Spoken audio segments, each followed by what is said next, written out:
Hello coders, and welcome to How to Fix. In today's video, we'll be focusing on a new bug that you might find challenging to solve. So without further ado, let's dive into today's bug.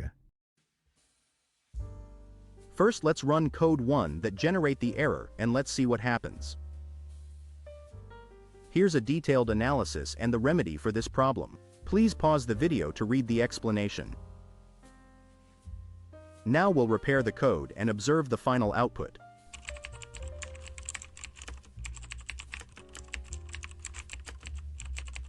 And just like that, the code is running smoothly and our output is on point. The bug has been squashed. We've reached the end of today's episode.